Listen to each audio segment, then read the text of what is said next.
Dans la conduite des leçons de lecture, la lecture courante et expressive est fondamentale, car faire ressortir les émotions et les sonorités au cours de cette activité participe à la bonne compréhension du texte. Cependant, des difficultés à exécuter cette étape sont constatées avec une tendance à se limiter à une simple lecture.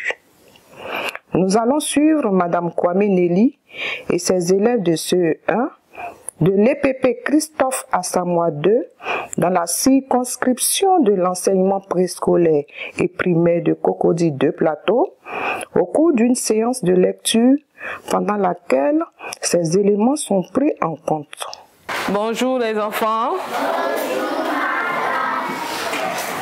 Prenez vos livres de lecture à la page 79.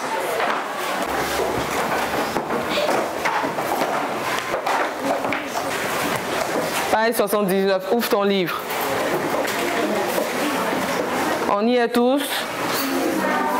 Ok. Quelqu'un pour me rappeler le titre du test de ce matin?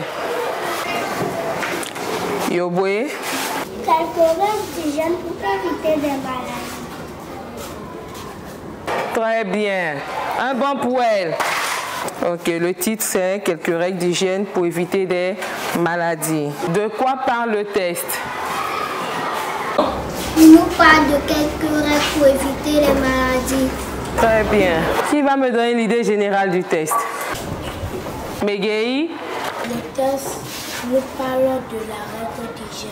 Très bien. L'idée générale, on peut aussi retenir que le test nous parle des règles d'hygiène qu'il faut observer pour être en bonne santé, n'est-ce pas? Maintenant, dites-moi, de qui parle le test? De qui parle le test? Zagré? Le test nous parle de Issou qui a assisté à une émission sur les règles d'hygiène. Très bien. Un bon pour elle. Le test nous parle de Issou qui a assisté à une émission sur les règles d'hygiène. Quelles sont les maladies énumérées dans le test? On va les citer. Quelles sont les maladies énumérées dans le test? Dambélé? La gale.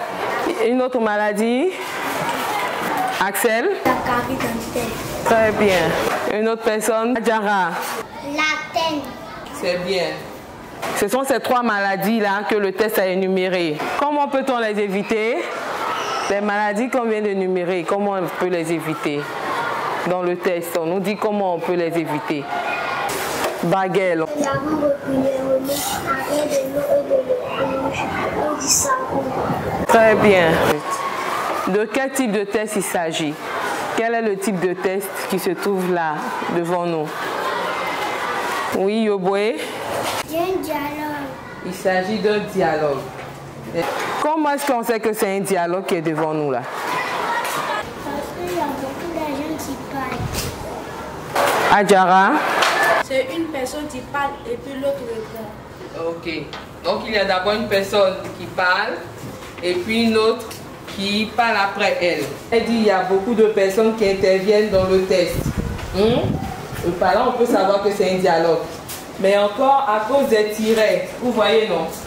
Il y a des tirets qui sont au début de certaines phrases. Ça montre qu'une personne parle, ensuite une autre personne parle.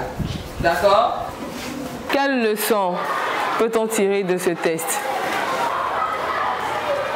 Megei? Le test nous dit comment prendre soin de nous, appliquer les règles d'hygiène pour être en bonne santé. Très bien. Un bon pour elle. Vous écoutez, hein? Et puis vous suivez attentivement. Je lis, d'accord? Donc chacun regarde dans son livre. Quelques règles d'hygiène pour éviter des maladies. Issouf a assisté à une émission sur les règles d'hygiène.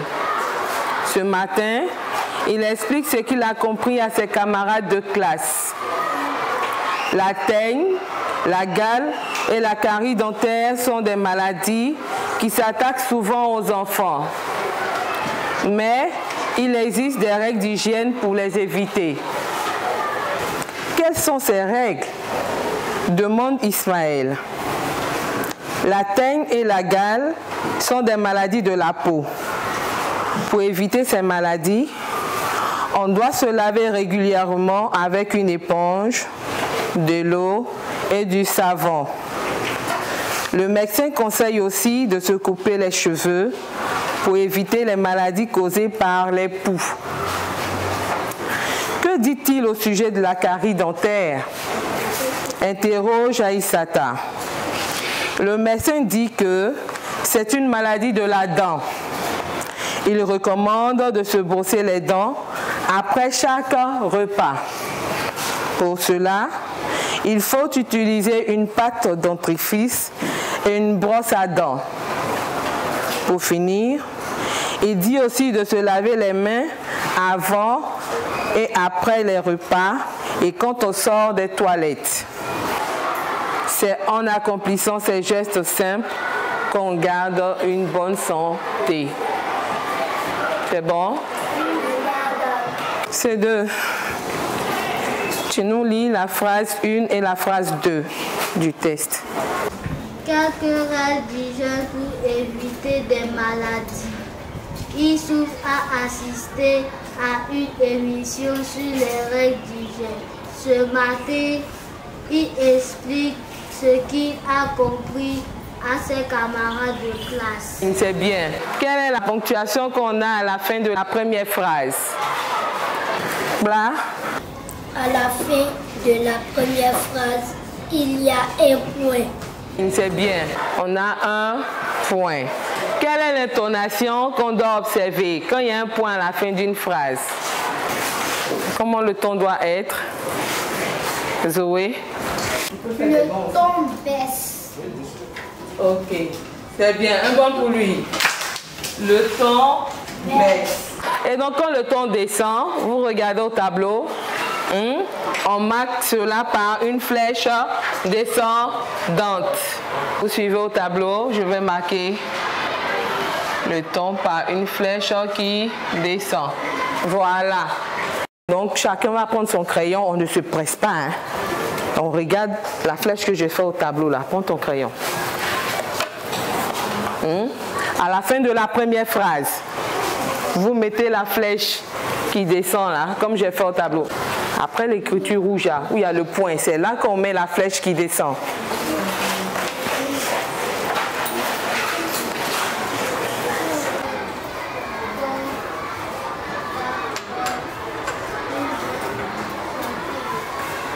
Maintenant, on va regarder dans tout le texte et puis on va repérer les phrases qui se terminent par un point et les marquer par une flèche descendante. Tout le monde a marqué les phrases qui se terminent par un point par une flèche descendante. C'est bon. Que demande Ismaël? Que demande Ismaël? Caboret. Quelles sont ces règles? Ok. Quelles sont ces règles? Quelle est la ponctuation qu'on a à la fin de cette phrase? Megei? Très bien. Un bon pour Megei. Quelle intonation peut-on observer à la fin d'une phrase qui porte un point d'interrogation? Megei? Très bien. Le ton monte. La tonalité monte. On va donc représenter cette tonalité-là par une flèche qui monte. Voilà. Une flèche montante. Pour indiquer que le ton monte. Donc vous allez marquer devant la phrase où Ismaël pose la question là. Quelles sont ces règles? Vous allez marquer cette phrase-là par une flèche montante.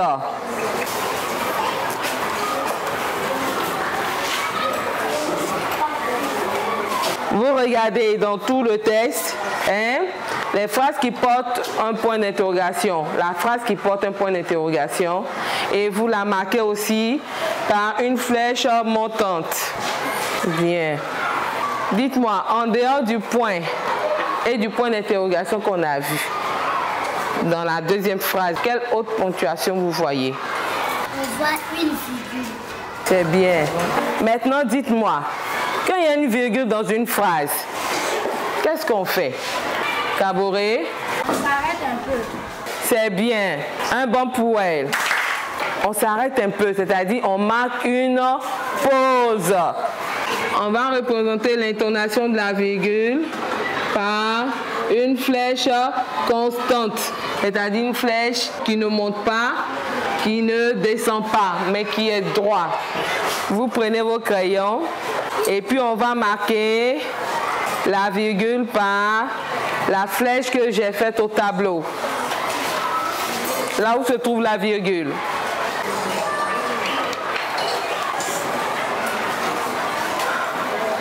Ok, quand c'est fait pour la première phrase, on va chercher dans tout le texte, là où on voit des virgules, on va faire pareil, d'un trait droit et puis on met une flèche au bout. Là où se trouve une virgule. C'est bon? On va donc résumer. Quand on lit un texte et qu'on voit un point, ou alors on lit une phrase et puis on voit un point, qu'est-ce qu'on fait? Le ton est comment? Oui, Drago? Le ton doit être descendant. Très bien. Un bon pour elle. Maintenant, quand on voit que c'est une virgule, qu'est-ce qu'on fait? Megei? Très bien. On marque une pause quand c'est une virgule. Maintenant, quand c'est un point d'interrogation, le ton est comment? Zoé? Le ton monte. On a retenu ça. Hein? Quand je suis en train de lire, que je vois un point, le ton baisse. Quand c'est une virgule, je marque une pause. Et quand c'est une question, le ton monte. On va donc essayer de faire un exemple avec le dernier paragraphe. On va essayer avec ces deux. Fini, il dit aussi de se laver les mains avant après les repas, quand on sort des toilettes. C'est en accomplissant ces gestes pour garder une bonne santé. C'est bien. Oui, Yoboué. Pour finir, il dit aussi de se laver les mains avant et après les repas et quand on sort des toilettes. C'est en accomplissant ces gestes simples quand on garde une bonne santé. Bon pour elle. Dans la suite, l'enseignante va faire relire le texte paragraphe par paragraphe par plusieurs élèves, puis elle organisera une lecture compétition par rangée. En fonction de la typologie du texte, elle peut faire mimer ou dramatiser le texte en distribuant les rôles aux élèves. Nous venons de voir la mise en œuvre de la stratégie de la lecture expressive. Nous vous invitons, chers enseignants, à vous en inspirer dans vos pratiques de classe.